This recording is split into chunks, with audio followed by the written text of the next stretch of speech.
Shalom Bapak Ibu yang dikasih di dalam Tuhan. Shalom. Kurang bersemangat. Shalom. Apa kabarnya hari ini? Puji Tuhan. Kita sama-sama pada siang hari ini kembali berkumpul mau bersekutu mengingat nama Tuhan. Sebelum ibadah kita mulai, mari sama-sama kita mohon perlindungan Tuhan, supaya hati dan pikiran kita terfokus hanya kepada Tuhan. Terima kasih Tuhan Yesus, terima kasih atas penyertaan Tuhan, kebaikan Tuhan atas hidup kami. Hari demi hari sudah kami lalui Tuhan. Sampai saat ini kami sama-sama kembali boleh berkumpul saudara seiman, untuk sama-sama kami meninggikan, memuji, memuliakan nama Tuhan. Terima kasih Tuhan Yesus, terima kasih. Mungkin kami datang dengan berbagai pergumulan hidup kami. Kami yakin dan percaya pada saat kami datang tidak akan sama lagi pada saat kami pulang. Makanya berkat-berkat yang tercurah atas setiap kami. Roh Kudus, hari ini kami. Seberapa pun kami yang ada di dalam ruangan ini, 1, 2, 3 orang berkumpul, Tuhan Yesus ada memberkati kami semua. Terima kasih Tuhan Yesus, terima kasih. Berkati mungkin jemaat-jemaat yang masih dalam perjalanan Tuhan, sama-sama boleh tibakan di tempat ini Tuhan, untuk sama-sama boleh merasakan anugerah jalan Roh Kudus atas setiap hidup mereka. Terima kasih Tuhan, terima kasih. Berdoa untuk gereja-Mu, Living God Ministry, selalu ada dalam pertengahan Tuhan, menghadirkan banyak jiwa yang membutuhkan haus akan kebenaran Tuhan. Terima kasih Tuhan, terima kasih. Roh Kudus ada di tengah kami, jamah setiap kami Tuhan, dan kami boleh merasakan lawan Tuhan.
Kita mau siapkan hati kita untuk lebih dalam menyembah. Siapkan hati dan pikiran kita untuk menerima kebenaran-kebenaran firman. Haleluya Tuhan, haleluya. Tuhan Yesus, kami mau terus bersyukur. Apapun musim hidup kami tahu dunia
kami yang akan mendengarkan firman-Mu, biar kiranya di dalam begitu saja apa yang Kau menjadi pedoman dalam kehidupan kami sehari-hari.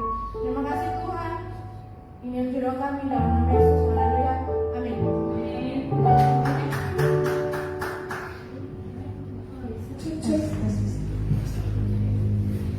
Haleluya, salam. Suaranya kurang mantap. Salam.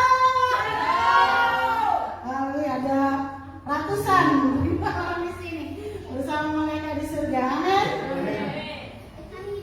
Amin.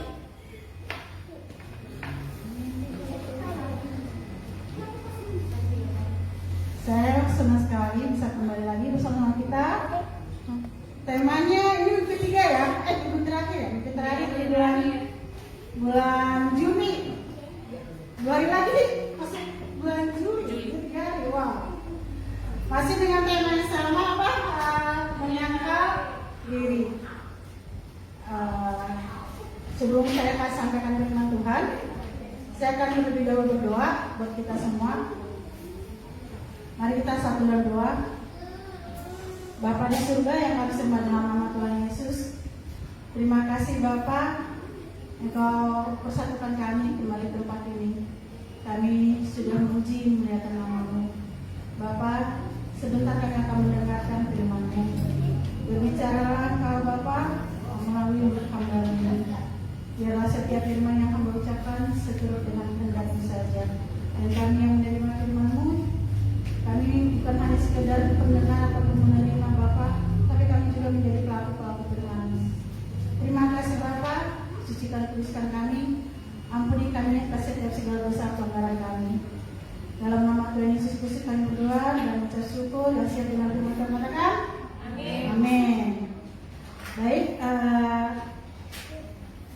karena temanya masih tetap tentang menyangkal diri, kita akan buka coba Lukas 9 ayat 23. Oh, udah ada. Sama-sama kita baca. Apa di sana dikatakan? Katanya kepada mereka siapa nih? Katanya itu siapa? Kira-kira Tuhan, karena ada minyak besar ya. Ya. Dan Lukas ini adalah salah satu kitab Injil yang dimana penulisnya itu adalah semuanya murid-murid Tuhan Yesus, yaitu saksi nyata di mana Tuhan Yesus itu hidup. Dia hidup hayatnya sampai dia mati di atas kayu salib. Jadi minyak di sini adalah Yesus Kristus sendiri. Kepada mereka semua, setiap orang yang mau mengikut aku, dia harus apa? Menyangkal dirinya, memikul salibnya setiap hari dan mengikut aku. Nah, saudara-saudaraku, apa yang ada di benak saudara ketika mendengar kata menyangkal diri? Apa kira-kira ketika kita mendengar kata menyangkal diri, apa ya? Coba jawab sendiri ya, lihat masing-masing ya. Nah, pada umumnya orang pertama kali mendengar kata menyangkal diri itu apa sih? Mereka berpikir, wah, mematikan potensi diri sendiri nih, atau mematikan, bukan gue lagi, aku bukan aku lagi gitu. Kayak kalau menyangkal diri bukan potensiku hilang, hobiku hilang, kayaknya bukan diriku lagi deh. Nah, tapi ketika kita belajar dan terus belajar, ternyata menyangkal diri itu bukan mengenai kehilangan hobi atau kehilangan kondisi, potensi atau kehilangan siapa diri kita, tetapi ketika kita belajar firman Tuhan, ternyata menyangkal diri adalah menyingkirkan ego kita yang disingkirkan. Ego, kehendak kita, kemauan kita, itu yang disingkirkan. Demi apa? Demi mengutamakan kehendak Tuhan di atas keinginan pribadi kita. Jadi bukan keinginan kita lagi yang terutama. Yang terutama adalah keinginannya Tuhan. Apa maunya Tuhan dalam hidup kita? Bukan apalagi maunya kita. Ya, kita kebanyakan yang belum kenal Tuhan pastinya ini mau aku loh. Ini maunya aku Tuhan, maunya aku ini Tuhan. Nah itu semua ditanggalkan, semua disingkirkan. Yang Tuhan mau adalah kita mengutamakan Tuhan, bukan mengutamakan keinginan diri kita sendiri.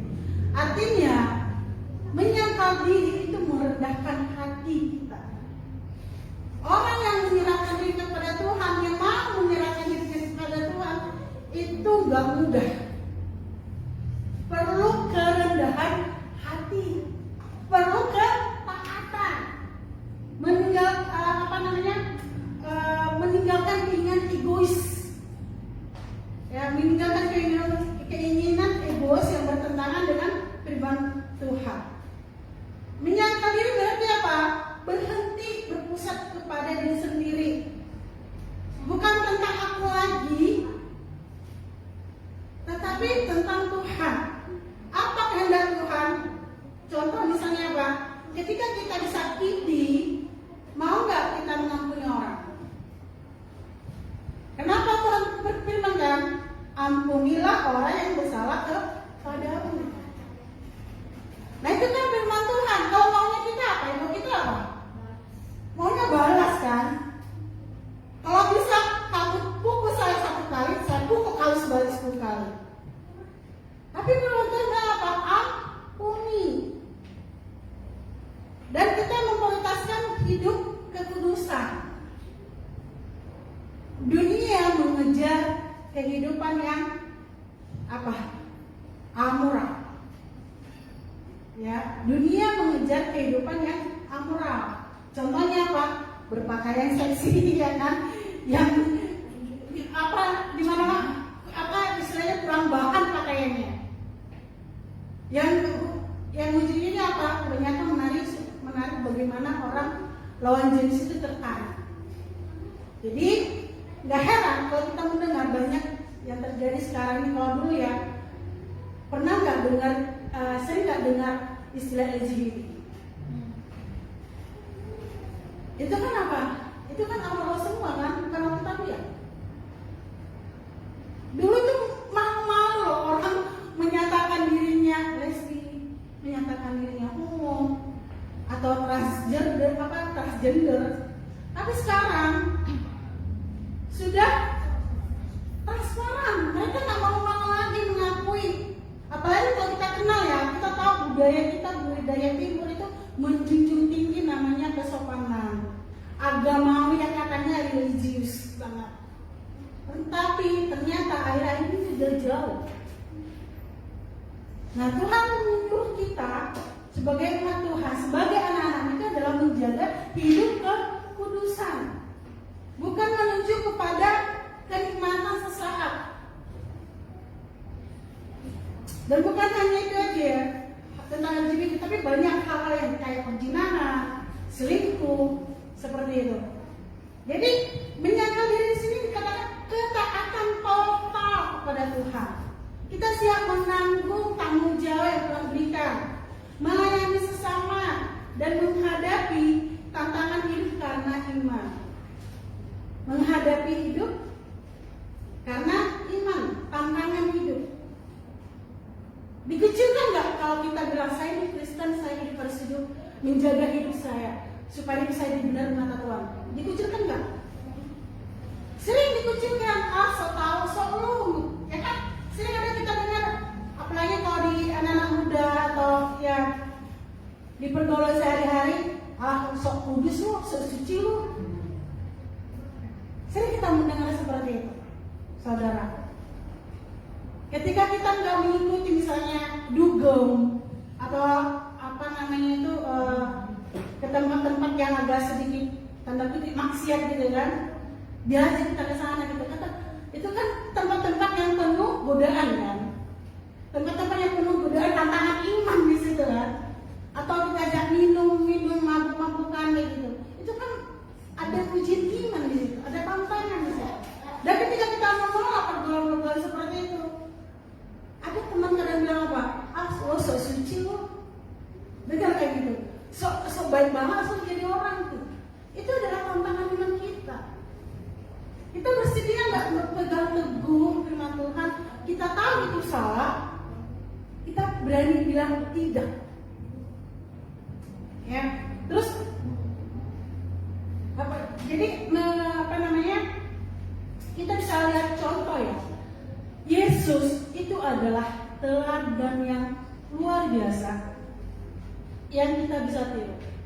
Dia berani meninggalkan, bukan berani lah, dia rela meninggalkan tahtanya di surga sebagai anak Allah turun ke bumi. Dan ketika dia tahu loh dia akan mau disalibkan, dia berdoa di Getsemani.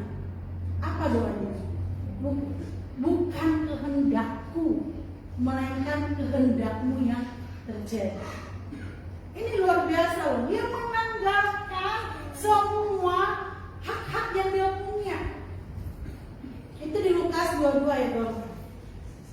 Dia meninggalkan semua haknya dia. Dia bisa aja dia sebagai Tuhan. Dia bisa berkata, udahlah biarkan aja. Disalibkan. Sebelum itu terjadi dia berjuang. Dia sampai saya yakin itu perjuangan yang luar biasa bagi Tuhan Yesus untuk mengatakan bukan kehendakku melainkan kehendakmu yang terjadi. Emang betul, kadang ketika kita diperhadapkan dalam satu pilihan antara mengikut Tuhan atau tidak, itu kadang ada tantangan, ada pergolakan dalam diri kita. Ada suatu masa-masa di mana itu kayak berat banget, tapi kita diperhadapkan kita harus ikut Tuhan. Amin. Amin. Dan kita nggak heran Bapak Saudara kalau banyak martir. Artinya apa? Mereka rela, mudah enggak itu. Mereka rela mati dibunuh, menyerahkan nyawanya demi pilih Tuhan. Dan kalau bukan kata mati, kita nggak akan bisa dengar firman Tuhan sampai saat ini. Berapa banyak orang yang martir, rela mati bagi Kristus. Ini yang dilakukan Tuhan Yesus, dia rela mati untuk keselamatan kita semua. Jadi menyangkal diri itu meletakkan seluruh keinginan kita kepada Tuhan, bukan kepada keinginan daging kita. Jadi meletakkan semua keinginan kita kepada Tuhan, bukan kepada kedagingan kita. Paham ya? Apa tuh kedagingan gitu.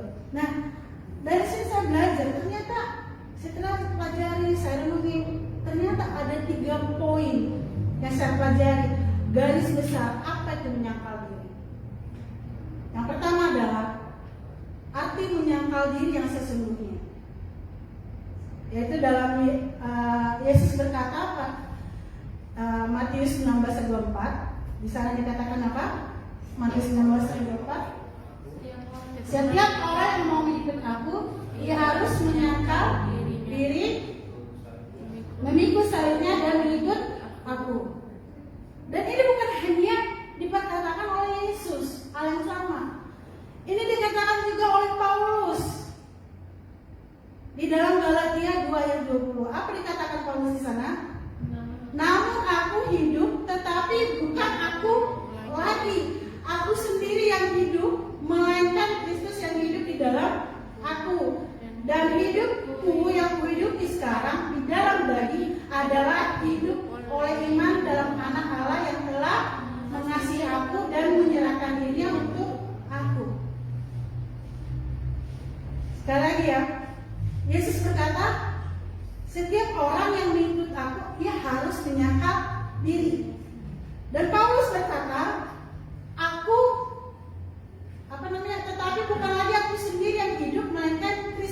hidup di dalam aku. Perhatikan dalam statement ini. Yesus berkata, setiap orang yang percaya kepada itu, yang mengikut aku, harus menyangkal diri. Dan Paulus berkata apa? Aku bukan lagi hidup sendiri, bukan aku lagi yang hidup, tetapi Kristus yang hidup di dalam aku. Kita tahu siapa itu Paulus. Sebelum dia bertemu Yesus, sebelum dia mengalami encounter dengan Yesus, dia adalah seorang pembunuh. Dia membunuh setiap orang-orang Kristen. Dia membunuh setiap orang-orang yang percaya Yesus. Dia membunuh semua, dia menyesatkan banyak orang. Dan ketika Paulus ketemu dengan Yesus, dia mengalami pertobatan.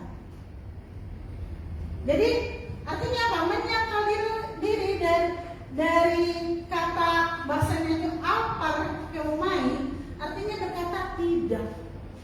Ya, tidak kepada diri sendiri, tidak berkata kepada apa yang saya mau, tetapi berkata iya apa yang Tuhan mau.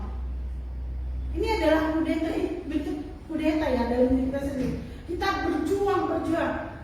Saya kasih contoh betapa capeknya, melelahkannya ketika kita berkata tidak kepada Tuhan. Capek sekali. Dan saya itu mengalami berkali-kali sebelum saya ambil keputusan, oke Tuhan, saya ikut Tuhan. Contoh misalnya kan, ketika saya sekolah, saya tadinya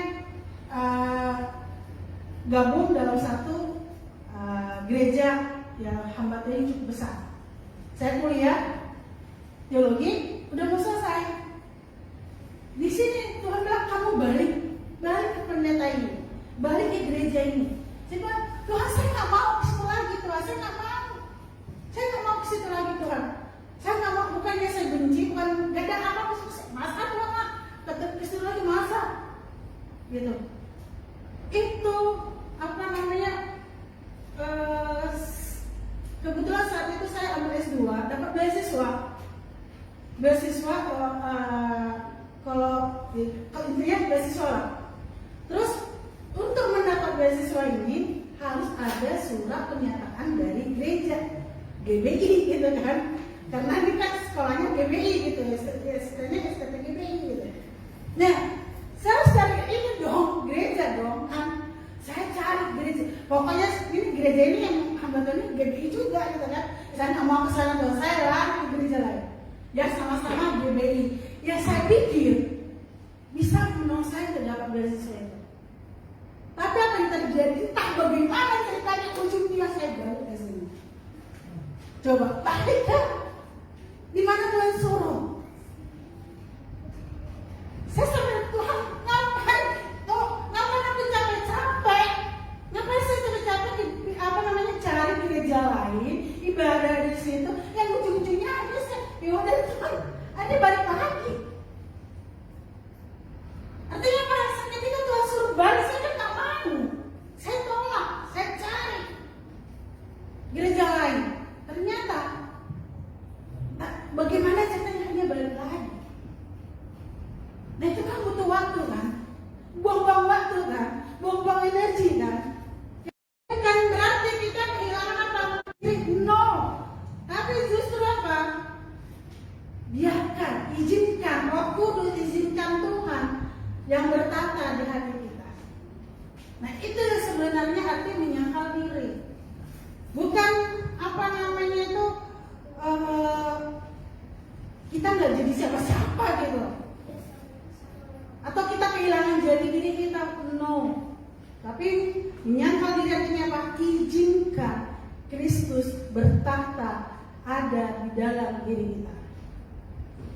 Terus yang kedua yang saya pelajari adalah menyangkal diri di dalam keseharian. Ya, itu tadi artinya sebenarnya, dan yang kedua itu adalah menyangkal diri dalam kehidupan kita sehari-hari. Nah, itu di Roma 12 ayat 1 dan 2. Coba kita buka Roma 12 ayat 1 dan 2. Apa di sana dikatakan? Karena itu Karena itu, saudara-saudara, demi aku menasihatkan kamu supaya kamu mempersembahkan tubuhmu sebagai persembahan yang hidup dan yang kudus yang berkenan kepada Allah.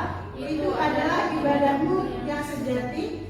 Janganlah kamu menjadi serupa dengan dunia ini, tetapi berubahlah oleh pembaharuan dirimu sehingga kamu dapat membedakan manakah kehendak Allah, apa yang baik, yang berkenan kepada Allah dan yang sempurna. Kita buka satu lagi 1 Korintus 10 ayat 23.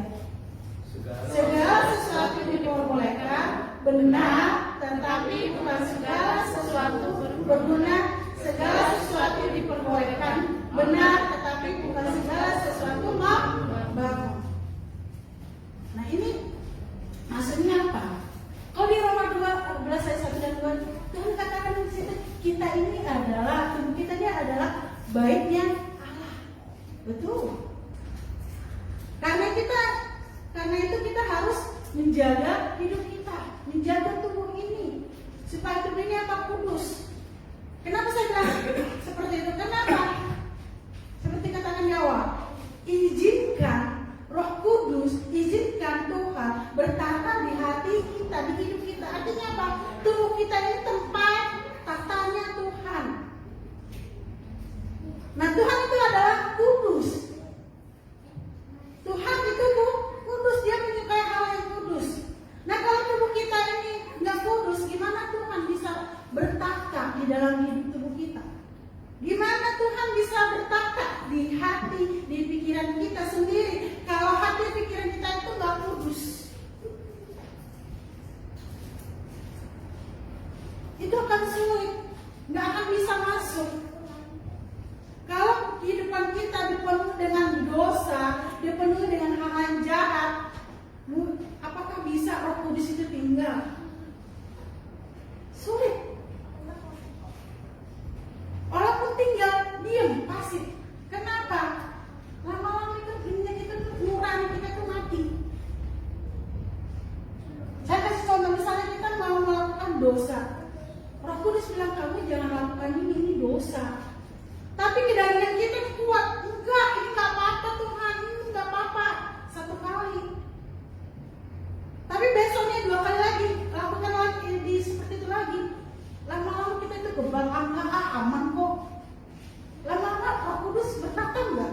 Roh Kudus itu ada enggak? Enggak, lama dia bahkan. Nah, kalau di 1 Korintus di 1 Korintus 10 ayat 3 dikatakan segala sesuatu diperbolehkan, benar.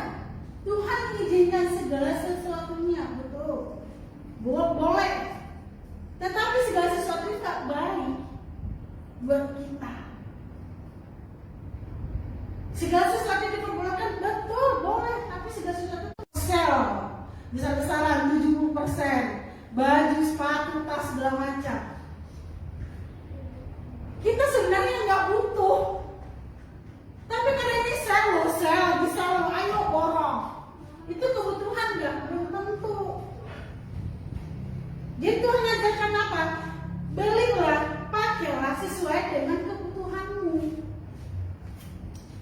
Jangan kita mengambil sesuatu itu yang nggak kita butuhkan, yang kita nggak perlukan. Dalam hal makanan juga seperti itu. Oh, ini mumpung gratis gitu kan? Misalnya pesta makan gratis nih, makan sebanyak-banyaknya. Gak sadar lama-lama misalnya pada kita yang pantangan kolesterol, diabetes segala macam itu naik. Itu jadi sehat nggak? Makan itu sehat nggak? Jadi penyakit. Jadi boleh kita makan, tapi makanlah secukupnya. Boleh kita belanja, belilah sesuai dengan kebutuhan kita. Ya, dalam berkomunikasi itu adalah hal bentuk kebutuhan. Bagaimana kalau kita dalam hal emosi? Bagaimana dengan emosi? Contohnya apa? Ketika kita misalnya nih mau ngomong sama orang, sebagai anak Tuhan kita itu harus melihat ini perkataan saya ini layak nggak saya sampaikan? Boleh nggak menyakiti nggak? Kalau kira-kira ini menyakiti Tuhan, gimana aku menyampaikannya supaya orang yang aku sampaikan ini nggak tersinggung? Itu Tuhan pasti kasih hikmat. Amin? Amin? Jadi jangan kita misalnya nih ada orang bilang, maaf ya, saya bilang, ketika saya di Kamboja, di tempat yang saya kerja kedua itu, maaf kata-katanya itu kasar sekali. Kata-kata binatang kemungkinan itu keluar. Bahkan bukan lagi kata-kata kasar, kasar-kasar itu keluar semua. Saya bilang, Tuhan, aku harus gimana nih ngadepin orang-orang ini? Dan itu semua, cuma saya sendiri yang berbeda coba. Maka saya babi gitu, anjir. Dan kata-kata yang lebih parah lagi daripada itu. Tuhan, aku harus gimana ngadepin ini? Itu baru perkataan, belum lagi kalau ada makian-makian yang lebih parah banget. Itu saya buat di Kamboja. Saya kayak ada di lingkungan preman, saudara. Kayak saya tuh ada dalam lingkungan preman. Nah, apa yang harus saya lakukan untuk Tuhan? Tolong buatkan iman saya, terbuka saya. Apa yang harus saya lakukan supaya saya nggak mengeluarkan kata-kata makian yang membalas mereka dengan kata-kata makian juga. Itu nggak mudah. Menahan emosi kan? Kalau kita dibilang seperti itu, emosi nggak? Emosi nggak? Emosi mau tonjok, bahkan mungkin mau tonjok kan ya kalau ini kan Tuhan bilang perhatikan. Ketika kita berkata-kata tajam, ketika kita mengkritik orang, nggak mudah. Kita perlu Tuhan, kita perlu Roh Kudus. Dan pujilah saya bisa lewati itu di sana. Dan akhirnya mereka apa? Hormat. Karena apa? Mereka melihat saya nggak pernah membalas apa yang mereka katakan terhadapku. Jadi sampai ada orang itu bilang apa? Kak, jangan sampai aku mau menyampaikan kata kasar sama kakak. Mungkin saya nggak sadar dia melakukan kesalahan. Entah ada mungkin gosip yang menjelekkan saya dan bikin dia emosi, saya nggak tahu. Dia marah-marah gitu orang itu, dan orang itu bilang, please jangan sampai aku ngomong kasar. Karena apa? Berarti orang itu tahu saya nggak pernah ngomong kasar sama orang dia. Gitu. Akhirnya aku jadi berkat buat mereka itu, menghormati justru. Coba kalau kita balas, kalau saya balas, mereka nggak akan hormat. Kenapa? Mereka berpikir, lu sama aku, kamu sama aku tuh sama, lu sama aku tuh sama. Tapi ketika kita berbeda, orang juga akan jadi hormat sama kita. Artinya ayat 19, hai saudara-saudara yang kekasihi, ingatlah hal ini, setiap orang hendaklah cepat untuk mendengar, tetapi lambat untuk berkata-kata dan juga lambat untuk marah. Setiap orang hendaklah cepat mendengar. Ya boleh kita cepat mendengar isu segala macam. Apalagi sekarang dolar naik. Indonesia nggak aman-aman gitu. Indonesia gini-gini, masa depan tuh suram gini-gini, banyak hal yang mungkin negatif, yang mungkin risau, yang bikin gelisah emosi kita itu. Tapi jangan cepat merespon. Jangan cepat merespon. Lebih baik kita ambil waktu diam sejenak. Kita balikkan kata, kita berkati dengan perkataan positif. Oke, Indonesia bagimu memang gak aman-aman, gak baik-baik saja. Tapi bagiku sebagai anak Tuhan, saya percaya Indonesia akan dipulihkan. Amin. Jangan kita ikuti, oh iya Indonesia gak aman-aman, Indonesia memang bla bla bla bla. Kita perkatakan yang negatif. Firman Tuhan kata apa? Jangan padamu sesuai dengan imanmu. Kita balikkan dunia yang orang katakan Indonesia gak aman-aman, gak baik-baik saja. Oke. Tapi saya punya Tuhan yang bisa mengubah keadaan. Ketika bilang, oh kamu, maaf kata, bodoh, gak berguna, kita jangan langsung marah, tapi ambil waktu sejenak, kita berkatakan, saya berharga di mata Tuhan, saya bisa melakukan perkara besar bersama Tuhan.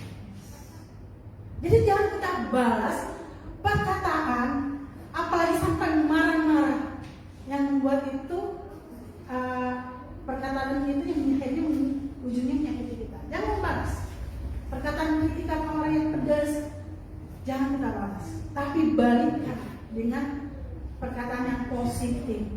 Dan kita sebagai anak Tuhan jangan juga melakukan hal sama itu. Kamu begini, kamu begini, menjudge seperti ini. Jangan.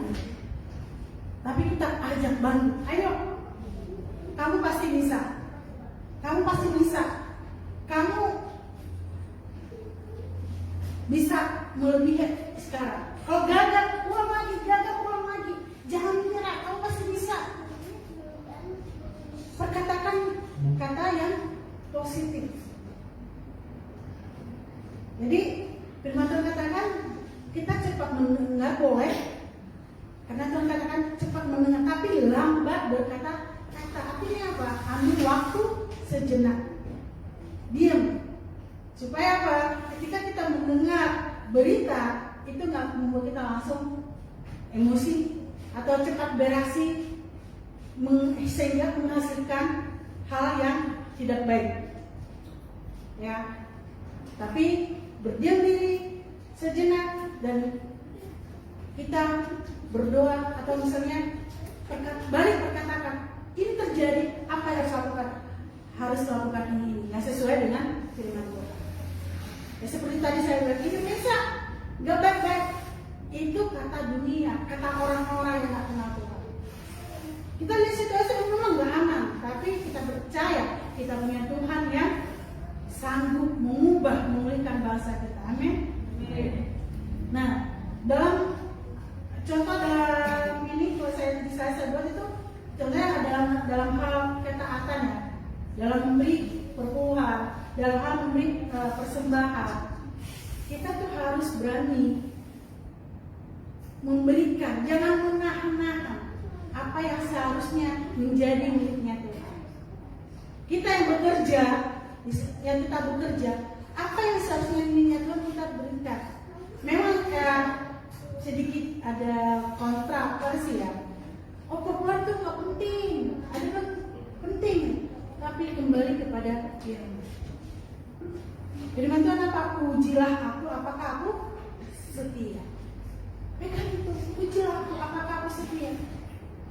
Kalau perlu bukan perpuluhan lagi yang kita kasih, kita berikan seluruh, nggak bukan hanya 10%, nggak lebih daripada itu.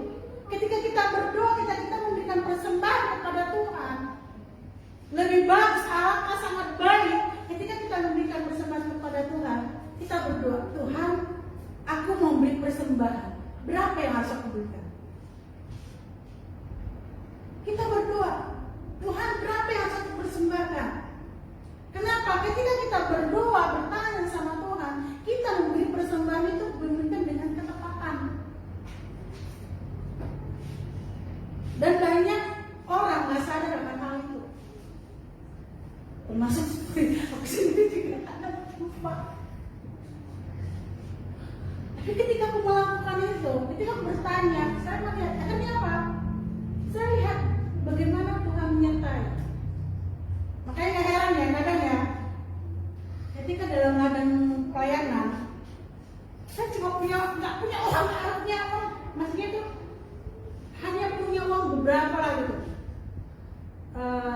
Khususnya waktu saya tahun 2016 ikut satu organisasi. Di situ kan untuk pelayanan ke luar negeri lah, butuh dana besar. Saya nggak punya, keluarkan semua apa yang ada padamu. Tuhan, udah Tuhan, aku cuma punya, aku nggak punya apa-apa lagi, semuanya isi dompet saya keluarkan. Tuhan, ini untuk Tuhan. Saya keluarkan semua. Tapi apakah Tuhan itu berutang? Enggak. Yang menurut saya itu mustahil, saya nggak akan pergi pergi tuh. Saya katakan dana dibutuhkan 20 jeti ya.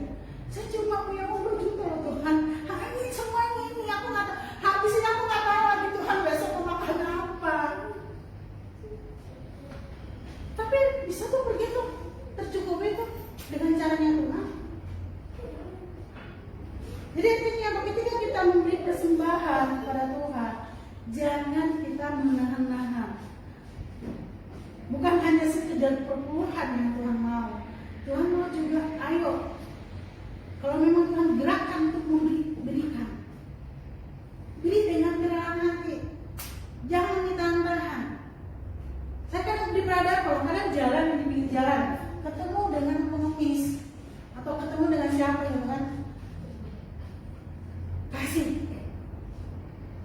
Tuhan berapa? Kasih. Udah, saya rela aja. Kadang ketemu bukan hanya pengemis, ketemu teman juga kan seperti itu. Saya nggak tahu deh kebutuhan apa, saya nggak tahu lagi kesusahan atau gimana, tapi Tuhan gerakan kasih. Udah saya kasih. Saya nggak tahu, tapi Tuhan gerakan kasih. Jangan kita menahan. Kenapa? Tuhan nggak pernah berutang. Bahkan Tuhan saya bilang bahkan memberikan berkali-kali lipat daripada yang kita kasih ketika kita taat. Amin. Jadi ini mudah? Enggak. Kita seperti yang saya katakan, kita butuh Roh Kudus. Kita bilang butuh Roh Kudus. Minta kerelaan hati, roh yang rela, roh yang rendah hati, roh yang taat untuk melakukan yang Tuhan kehendaki.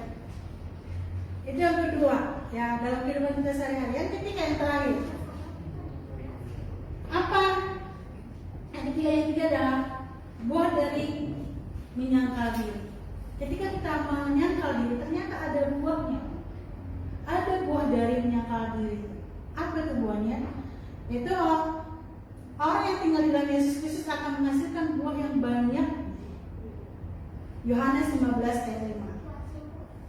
Apa yang dikatakan sana? Yohanes 15 ayat 5.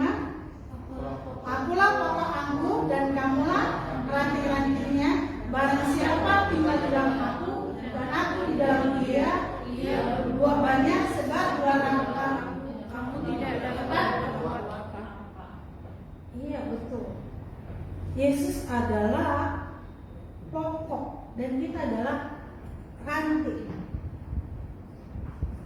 Dan buah itu adanya di mana? Buah itu ada di mana? Di ranting-rantingnya. Ada nggak di batang itu buahnya? Jarang. Kalau anggur nggak pernah malah buahnya di ranting ya. Kalau anggur itu nggak ada buahnya di batang kan? Justru buah itu banyak di mana? Di rantingnya.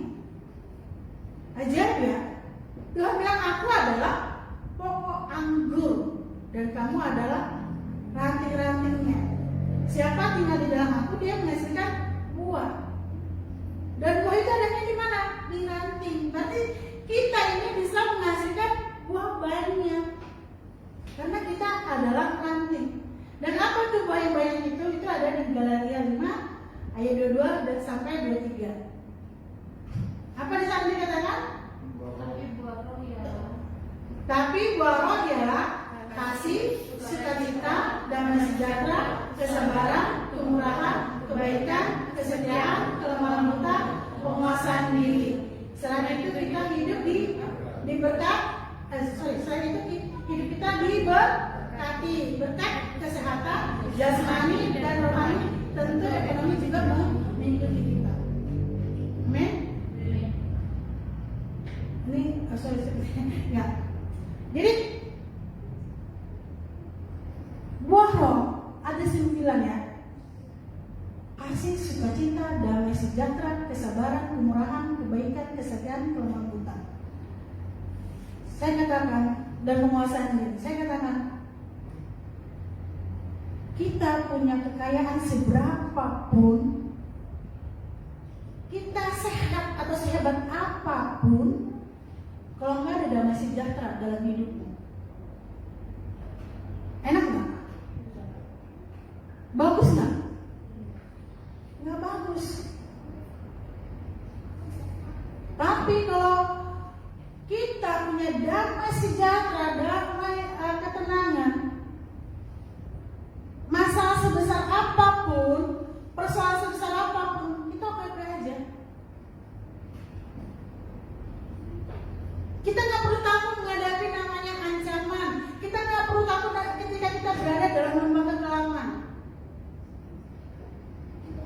Makanya Daud katakan apa? Di dalam Mazmur 23 itu, sekalipun aku dalam lembah kekelaman, aku tidak takut bahaya. Kenapa? Tongkat gadamu dan tongkatmu itu ya. Jadi nggak perlu takut. Artinya apa? Sekalipun kita dalam lembah kekelaman, ketika mungkin ada masalah persoalan yang berat, pergumulan, tapi kalau kita andalkan Tuhan, kita tahu siapa Tuhan kita nggak perlu namanya takut. Kenapa? Ada damai sejahteranya Tuhan bersama kita. Ada ketenangan, ada sukacita bersama Tuhan. Saya kasih contoh lagi, saya bilang tadi ketika saya di Kamboja itu, saya nggak tahu kalau saya ada, sorry itu saya kayak itu tempat penyihir dulu, saya nggak tahu. Saya nggak tahu betapa itu. Saya pakai. Jadi ini tempat scammer, ini tempat jubel, dan orang-orangnya preman semua nih. Saya nggak tahu. Terus sampai harus lakukan, saya doa, sampai akhirnya sangat nyangka Tuhan bertindak, Tuhan bekerja, dan di situ saya bilang, oke Tuhan, tugas saya selesai, saya balik ke Indonesia. Saya nggak tahu sama sekali.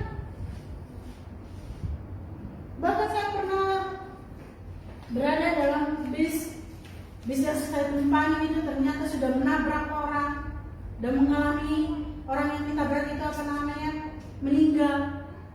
Polisi ngejar-ngejar ke bis. Saya nggak tahu sama sekali. Orang-orang udah panik semua. Saya nggak tahu.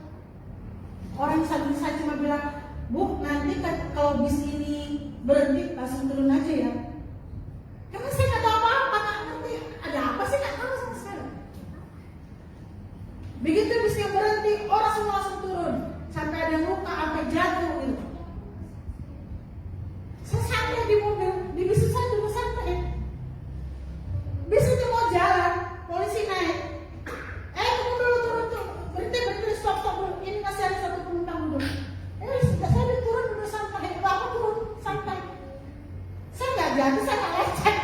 Yang lain, yang sebelumnya yang berusaha turun, kayak ngejar-ngejar buru-buru, ada yang jatuh, ada yang lecet. Saya santai. Saya nggak takut sama saya, nggak ada rasa takut, nggak ada rasa khawatir, saya tenang aja. Bahkan saya nggak tahu kalau saya itu ada di dalam bahaya. Itu artinya apa? Karena ada damai sejahteranya Tuhan. Sekalipun kita nggak ada ada dalam bahaya, dalam tekanan, bahkan kita nggak tahu gitu loh, situasi yang kita hadapi itu berbahaya. Tapi kalau Tuhan bersama kita tenang. Sekali lagi saya bilang ya, sekalipun kita nggak tahu kita berada dalam bahaya, dalam ancaman, tapi kalau Tuhan beserta kita nggak perlu takut. Kenapa? Karena Tuhan ada damai sejahtera Tuhan di dalam diri kita. Amin. Tetapi coba kalau kita mengejar kebebasan, mengejar keakuannya kita diperbudak dengan keakuan kita. Apa misalnya? Kerja, saya mau kerja yang posisinya top, mau jadi manajer atau jadi pimpinan atau jadi apa di perusahaan itu. Dan kita tahu kemampuan kita misalnya terbatas, gak ada koneksi, gak ada apa-apa. Segala cara bisa dilakukan, diperbudak, kerja mati-matian. cari muka sana sini kata orang kan, dekati orang-orang sampai kita bilang apa, pasang muka tebal. Jadi orang munafik. Tapi kalau kita menanggalkan semua itu, kita percaya sama Tuhan, Tuhan sendiri akan bawa kita. Tuhan sendiri akan mengangkat kitanya. Jadi kita nggak perlu diperbudak. Amin. Kita nggak perlu minta validasi dunia. Kita nggak perlu meminta pengakuan dunia. Yang kadang justru itu yang membuat bukan diri kita lagi. Ketika kita minta dunia mengakui kita, akhirnya apa? Banyak pasang topeng. Tapi kalau kita menyangkal diri, kita apa adanya. Kita nggak perlu ada yang ditutup-tutupin. Nggak perlu kita pura-pura menjadi topeng A, topeng B. Nggak perlu. Karena kita anak Tuhan. Karena kita menaruh diri kita itu, kemauan kita itu ke Tuhan. Kita taruh Tuhan, kita izinkan Tuhan yang bertahta dalam diri kita. Saat kita menyangkal diri, justru kita merdeka dari kecemasan. Kita merdeka dari validasi orang, dunia. Gak perlu kita menuntut, kamu harus hormati aku, kamu harus sembah aku, akuin gue dong. Gak perlu. Kita justru merdeka, kita bebas, kita melakukan apa, kita gak merasa tertekan. Dan ketika kita menyangkal diri, ketika kita ego kita mengecil, Kristus semakin besar dan orang bisa melihat bahwa ini orang berbeda, ini anak Yesus Kristus. Dan Yohanes 3:30 katakan, ia harus makin besar, tetapi aku harus makin kecil. Jadi biarkanlah Tuhan, Roh Kudus itu yang semakin besar dalam diri kita dan kitanya semakin kecil. Nah, kesimpulan yang saya dapatkan adalah menyangkal diri adalah proses memikul salib setiap hari untuk disempurnakan serupa dan segambar seperti Kristus. Mengikut Yesus memiliki harga, dan harga itu adalah kedirian kita.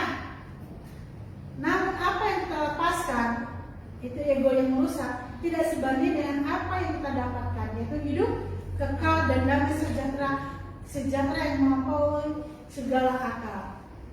Nah, hari ini kita putuskan, perlukah kita tunduk di bawah kehendak Tuhan atau tidak? Amin. Demikian firman Tuhan. Dan Yesus memberkati. Mari kita berdoa. Tuhan, kami sudah mendengarkan firman-Mu. Tuhan Yesus, ya kami mau Tuhan menyangkal diri kami Tuhan, menaruh segala keinginan kami di atas keinginan Tuhan, melepaskan segala keegoisan kami, keakuan kami Tuhan. Biarlah sehingga Tuhan yang bertata mengambil alih hidup kami Tuhan, sehingga kami benar-benar menjadi serupa segambar dengan Engkau. Terima kasih Tuhan untuk firman-Mu. Terpuji nama-Mu. Haleluya. Amin.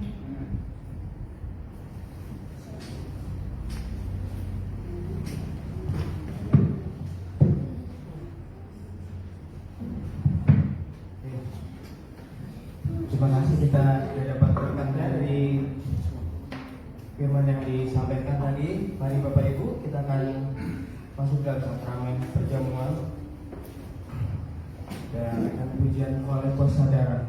Oleh kuasa darah-Mu Kau telah tebus dosaku,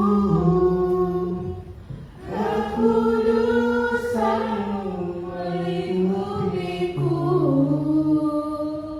kasih-Mu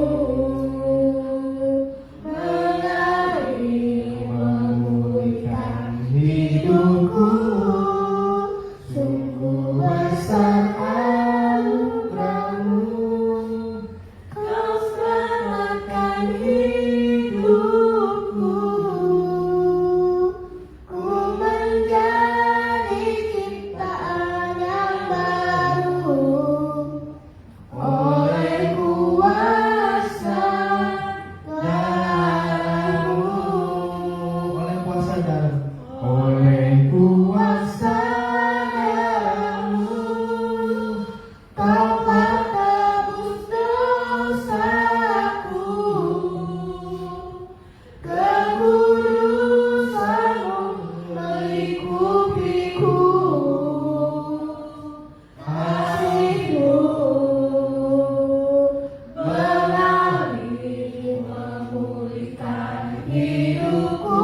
Di dalam nama Tuhan Yesus, inilah roti yang turun dari surga, inilah tubuh Yesus Kristus yang tergantung di atas kayu salib, yang beri kami keselamatan.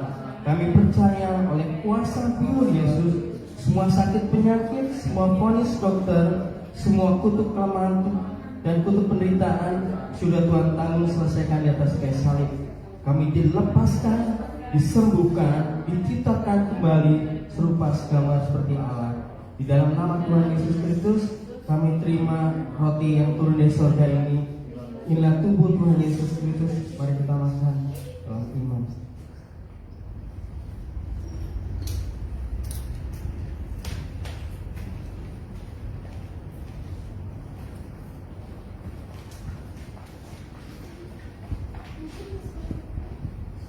Mari Bapak Ibu kita angkat tinggi anggur yang ada di saat kami sebagai darah perjanjian yang baru.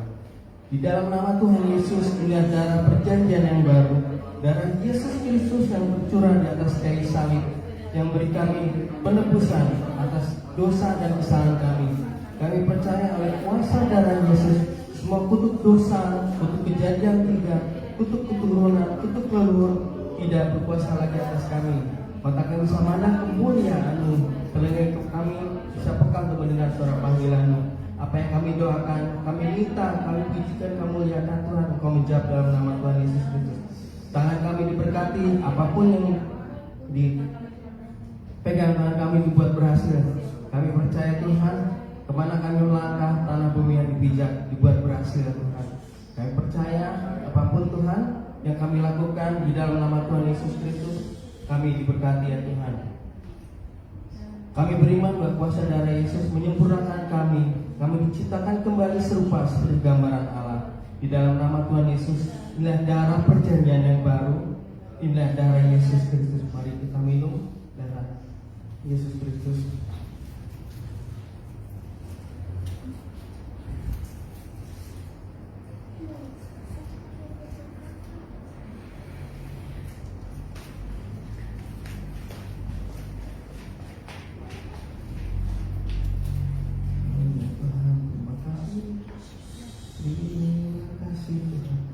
Mari Bapak Ibu kita ucapkan syukur. Terima kasih kami sudah bersatu dengan tubuh Yesus Kristus. Kami diubahkan, kami dipulihkan dari sehari ke sehari Tuhan. Kami dipulihkan Tuhan. Kami terus Tuhan membuat pembaruan dalam kehidupan kami. Terima kasih Tuhan. Terima kasih. Terima kasih haleluya Tuhan. Terima kasih Tuhan. Terima kasih Tuhan hari. Terima kasih keberkahan-Mu Tuhan. Diberkati kemurahan-Mu Tuhan. Kami percaya Tuhan Engkau melimpahkan berkat buat kehidupan kami Tuhan. Kami mau terus ikut kehendak rencana-Mu Tuhan. Biar datang kerajaan menjadi kehendak-Mu atas kehidupan Tuhan di bumi seperti di surga ya Tuhan. Terima kasih Bapa. Kami juga memberikan yang terbaik atas apa yang sudah Engkau beri Tuhan bagi kami Tuhan. Kami merayakan Sabat Tuhan. Kami merayakan pesta di mana Tuhan kami mengucap syukur dengan apa yang sudah Kau berikan atas kami Tuhan, dan apa yang kami terima Tuhan. Kami memberi dalam nama Tuhan Yesus. Kami akan memberikan apa yang ada pada kami Tuhan. Haleluya. Ya Bapak Ibu, kita akan memberi persembahan. Kita menaikkan pujian sungguh ku bangga Bapa. Sungguh ku bangga Bapa, punya Allah seperti Engkau. Sungguh ku bangga Yesus atas segala pengorbananmu. Kain aku hidup lepas dari kasih-Mu. Kasih-Mu menyelamatkan dan beriku pengharapan. Kini ku persembahkan dengan yang aku miliki. Memang tiada berarti bila dibanding dengan kasih-Mu. Namun ku ingin memberi dengan sukacita di hati.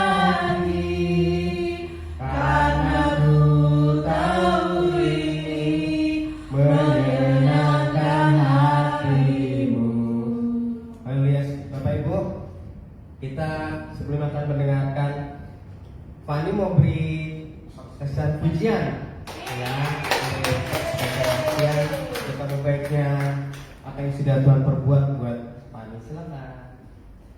Yang keras. Ya, sip. Ya. Terima kasih semuanya sudah mendukung aku pas aku terima rapot, karena kuasa Tuhan dan juga support mereka, Ya. aku bisa mendapatkan nilai sempurna, yaitu lulus naik kelas 2. Oke. Ini apa?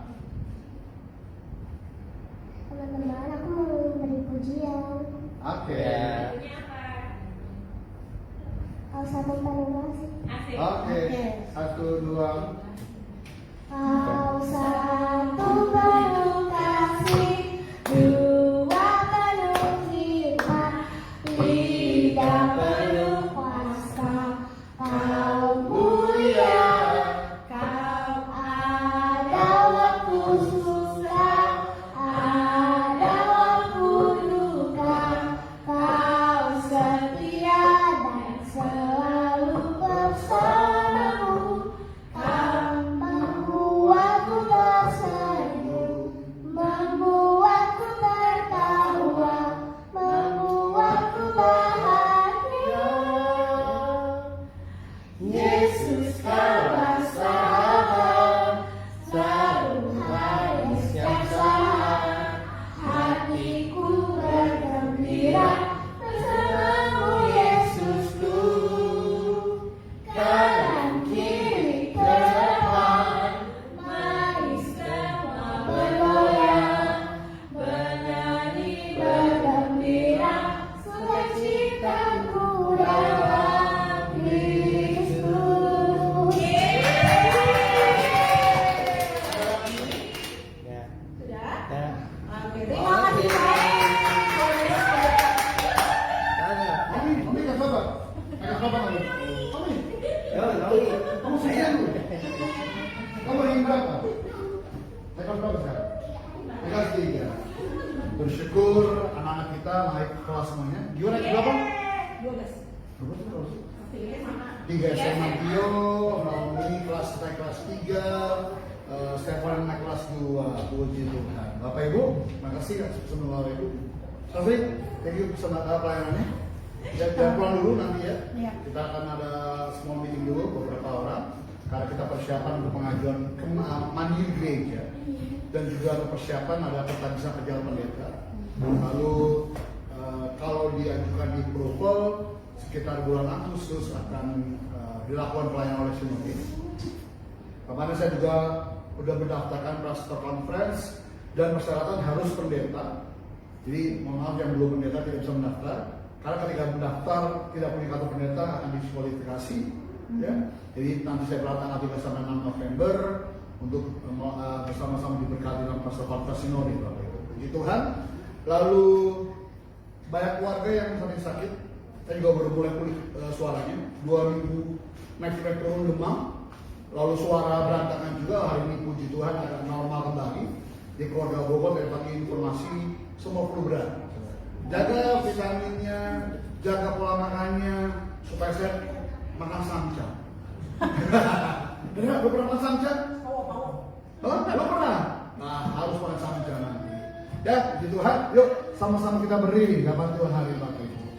Kami muji kebesaran-Mu ajaib Tuhan, ajaib Tuhan. Kami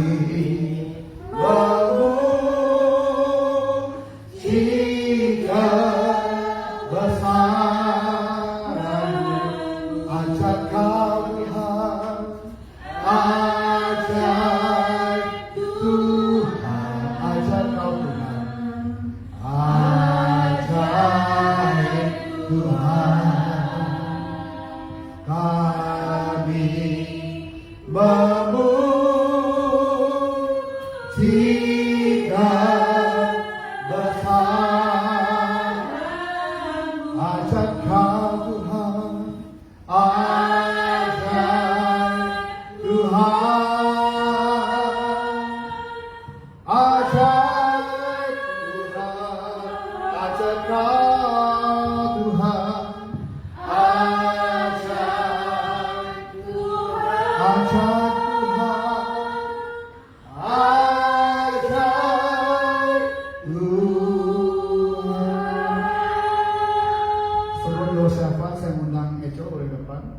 Ya, kita punya saudara kita ulang tahun yang beberapa ulang tahun, tanggal 3 coba.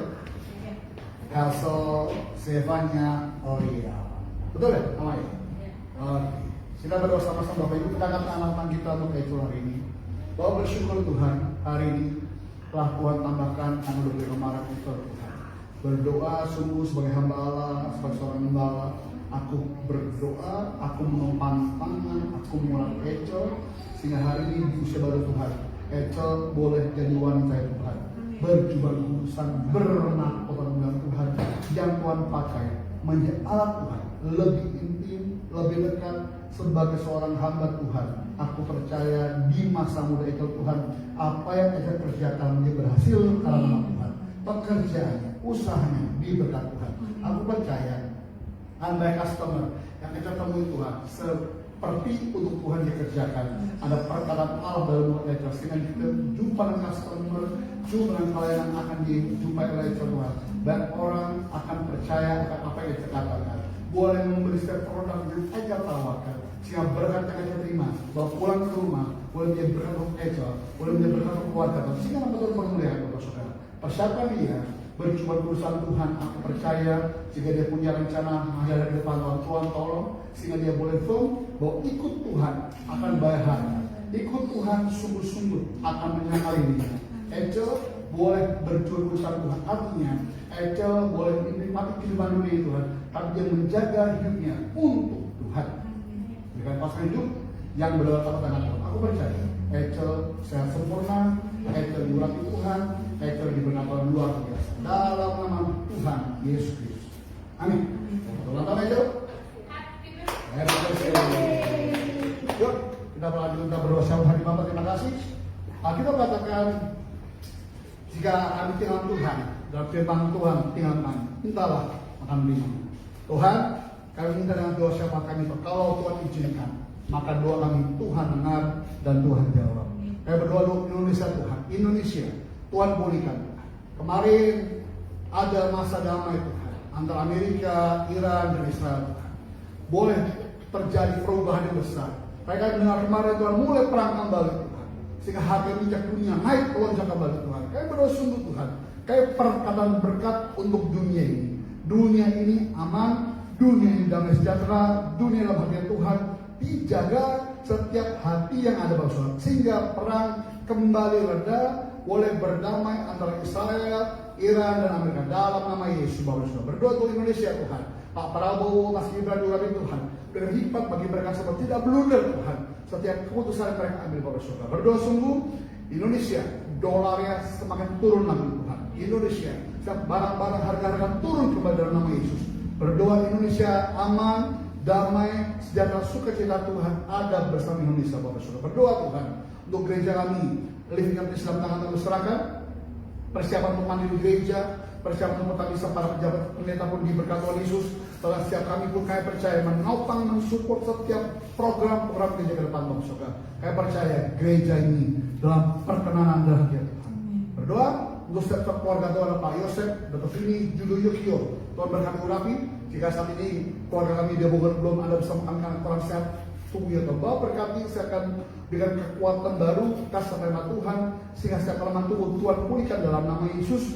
Kami percaya Tuhan, esok pagi mereka boleh bangun dalam keadaan tubuh yang segar, sehat, tanpa kurasa pun. Berkati Mary Tuhan, bersama dengan Ecel, Gio, Naomi dan Hugo dalam nama Yesus. Kami percaya Tuhan, keluarga ini dalam anugerah Tuhan luar biasa. Tidak meminta-minta, tapi justru diberat Tuhan, tidak pernah kurang apapun juga. Berdoa untuk Elia Tuhan. Bapak, Elia saat ini sedang tidak bekerja Tuhan. Kami percaya Elia fokus dengan Tuhan. Setiap orang yang fokus kepada Tuhan, selama kami punya Yesus, kami punya segala-galanya Tuhan. Elia dalam masa bulan Juli punya pekerjaan baru, pelayanan diberkati Tuhan Yesus. Berdoa Tuhan Bapak surga untuk juga sastri Tuhan diberkati dalam pelayanannya, dalam masa kesenian Tuhan diberkati, pelihara dia, pakai dia menjadi lebih tajam dalam rumah Tuhan. Berdoa sungguh baik jiwa dimenangkan oleh sastri untuk Tuhan Yesus. Berdoa untuk saudara Hendra Tuhan. Bapak jamah hatinya, Roh Kudus jumpai dia, sehingga bukan perkataanku, sehingga Hendra percaya pada Yesus Tuhan. Bukan perkataan kami semua karena Hendra percaya pada Yesus Tuhan, tapi karena Engkau yang jumpai Hendra, sehingga dia sungguh-sungguh ikut Tuhan. karena Yesus secara pribadi Bapak Saudara. Berdoa untuk Mas Tio dalam pelayanan Tuhan berkati, bersama Bapak ini dalam pekerjaan diberkati Tuhan Yesus, juga Fani diberkati Tuhan Yesus. Kami percaya keluarga hamba-Mu Tuhan dipelihara Tuhan secara sempurna. Hamba-Mu dan juga setiap-Mu diberkati Tuhan Yesus. Kami mengucap syukur Tuhan hari ini bahwa perkara Tuhan luar biasa ada bersama gereja-Mu, sehingga kami pulang dengan sukacita. Kami percaya tempat ini pun diberkati Tuhan. Kami percaya setiap keluarga-keluarga mengakhiri bulan Juni dengan bersukacita sebab Tuhan memberkati kami. Kami bersiap Tuhan. Esok hari kami masuk dalam bulan Senin, dalam pertengahan minggu masuk bulan Juli. Kami berdoa dalam nama Tuhan Yesus. Kami song-song bulan Juli ini dalam nama Bapa, Putra, Roh Kudus. Kami percaya kami masuk bulan Juli dengan sukacita. Kami berkemenangan sebab Allah yang sama menyerahkan sepanjang bulan Juni. Allah yang sama akan menyerahkan sepanjang bulan Juli ke depan Tuhan. Kami percaya selama kami punya Yesus, kami punya segala-galanya. Bapak sudah terima kasih. Kami akan mengalami pada hari ini Bapak Ibu. Mari buka firman Tuhan. Mari angkat kedua tanggung jawab Tuhan, terima berkat dari Allah Bapa di surga siang ini. Tuhan terima berkat dari Abraham, Ishak, dan Yakub. Cita manis daripada Tuhan Yesus Kristus, penyayang manis yang hidup, yang erat, yang mesra dan Roh Kudus, menjadi mitra naik dan bukan turun, menjadi kepala dan bukan ekor. Bahkan apapun yang dikerjakan menjadi berhasil karena nama Tuhan mulai saat ini sampai merantau. Tuhan menjemput kita. Sama-sama kita katakan, kiranya Engkau memberkati